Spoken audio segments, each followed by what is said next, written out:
Did somebody not put food in your bowl? They didn't. Well, I'll do that, then I'll go to work.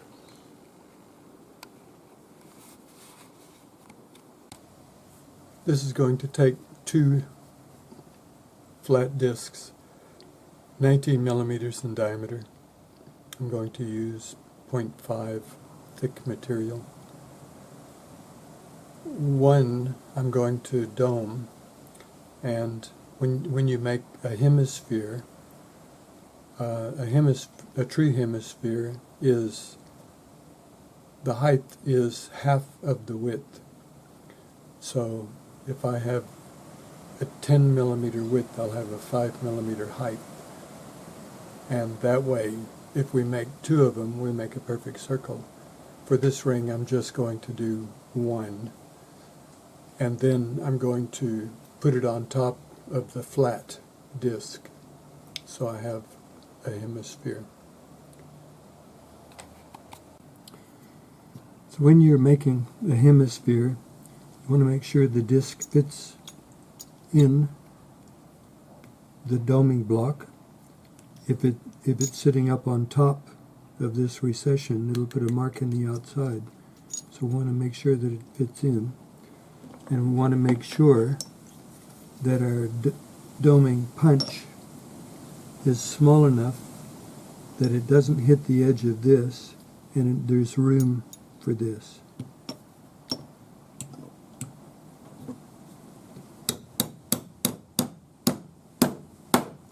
So you just hammer it in, and you can hear it when it hits bottom, that sharp crack. And then you go to the next smaller depression and smaller punch.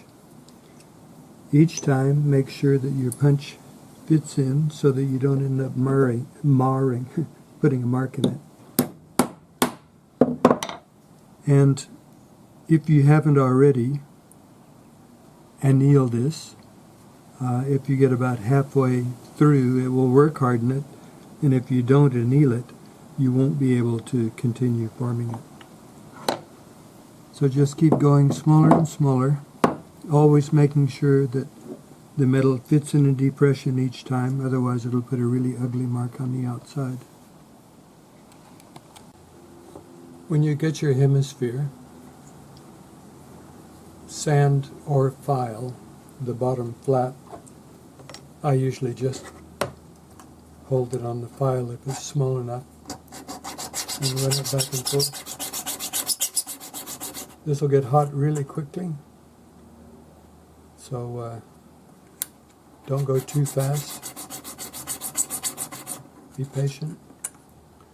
And when you get a nice shiny line all the way around, stop.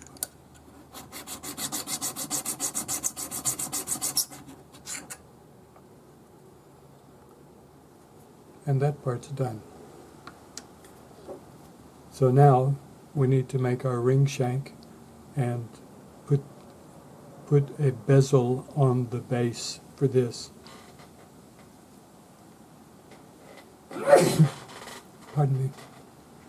We're not going to solder this to the base, we're going to bezel set it. Now just for fun, I'm going to put marks in this from the inside out. I'm using a cross point screwdriver, Phillips to you, and I have this against a piece of softwood. This is pine or spruce, and we don't want to drive this all the way through, but we want to hit it enough that we make a mark. So that's a little pimple. So I'm just going to randomly put a few of those in.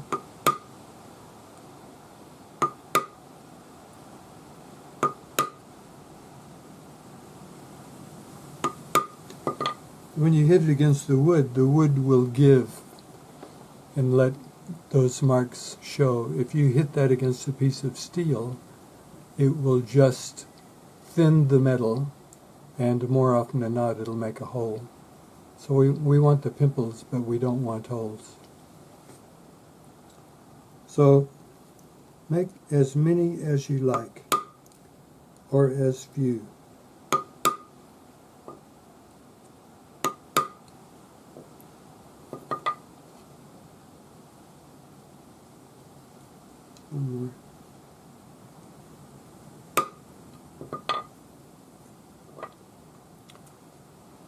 So you can see I've got all these bumps on the outside.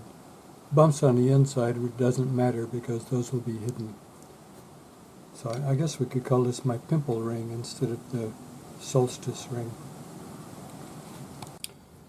I'm going to make a bezel for this, and I measured the diameter, added the thickness of my metal, 0.5, and multiplied by 3.14. Cut it slightly long. Now I'm going to anneal it and just wrap it around to make sure it's the right length. Annealing fine silver. You can put a texture mark on it and just heat it until the texture starts to disappear.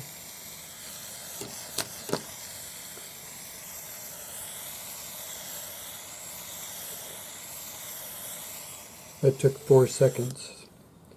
Or you can just heat 4 or 5 seconds. Quench it, and it'll be dead soft. So now I'm just going to wrap this around. And you have to be careful to make sure it's straight up and down, because if you're not paying attention, it'll lean in at the top. So you can see it's just about 1 millimeter too big, so I'll trim that, file the ends, and then solder it, hard solder on the outside. So hold it in your third hand joint up, mix your flux, put a little spot right where the joint is, hard solder, small piece, and you can just sit the solder on the top. You could sit this on top of the solder and heat it up and draw the solder up, but I'm going to pick a solder up.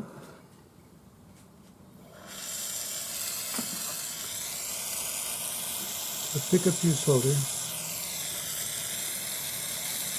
heat the join, and place the solder. And that's it. So quench, push this around your piece to make sure it's the right size.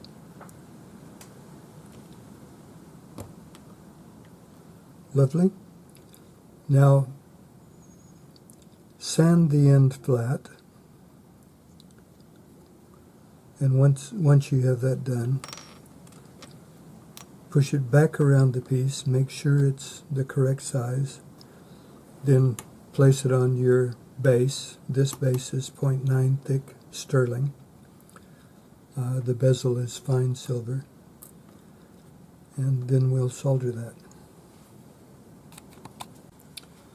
You can just put a piece of sandpaper on your bench.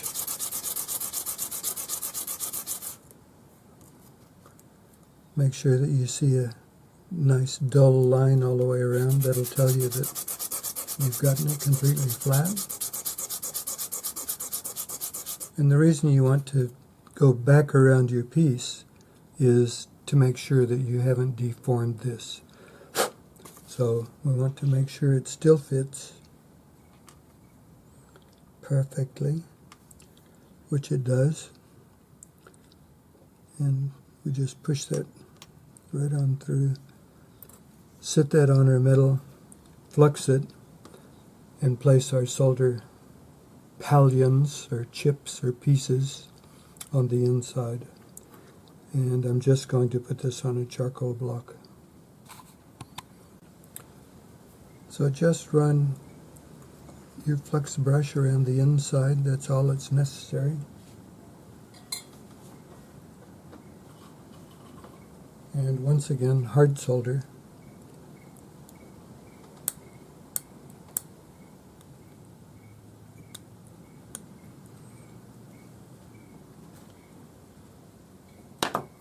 And I push them around with my flux brush. You could just use your solder pick.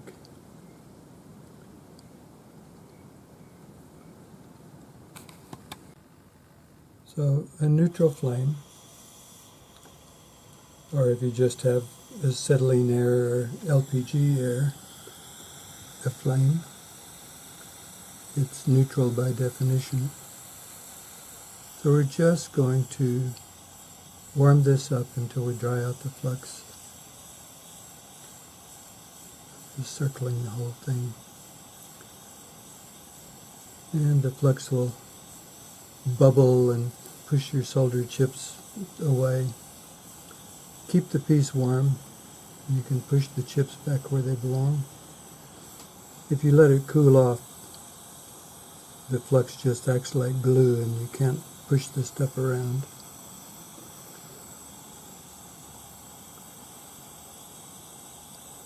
And pay attention and don't get it too hot, because while you're pushing the solder around, if you get it too hot, it'll start to flow. So I'm just going to circle. I'll move in so you can see.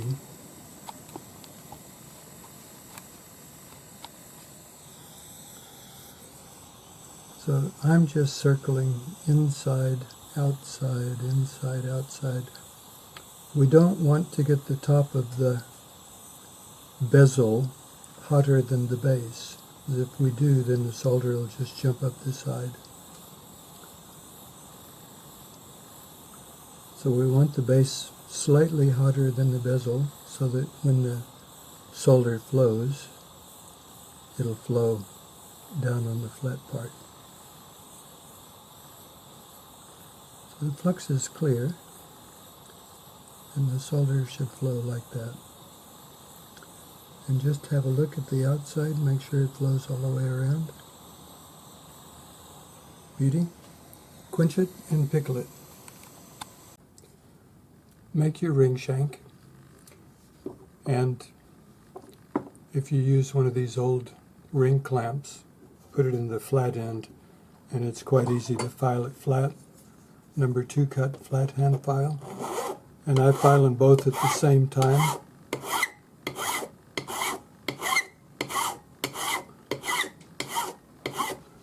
So now that's nice and flat, ready to solder onto the base. You can check it just by sitting it on the table. If it holds itself up, chances are it's square enough to be perfect. Now, this needs to be narrow enough that when you solder this onto the base, it will fit. And you can see that once I get the base cut out with the bezel on it, that this will be just about the right size.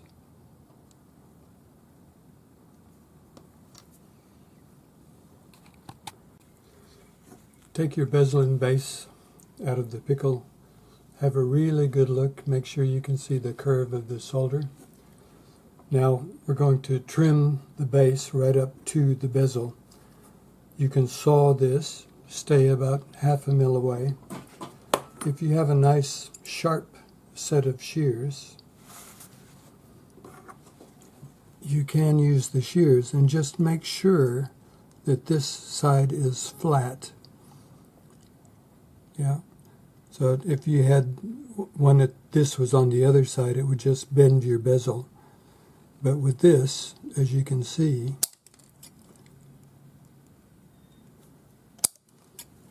you can trim it fairly close. Now you don't want to go right to the bezel because you'll deform it. So leave a little bit of a ledge. File it back with your number 2 cut flat hand file, not hitting your bezel. So just file. I usually hold it in my fingers because if you try to brace this against the bench peg, it deforms your bezel. So you would just file with your number 2 cut flat hand file until you just touch the base of the bezel. Then you can sand your join. So you always wait to sand the join until you're almost finished. Now, once you get the outside all trimmed, it's up to you whether you trim the inside or not. Cut it out, I mean, or put a pattern on it. If you do, just make sure that you leave enough space for your ring shank. I'm going to leave this one solid, just because I like the look.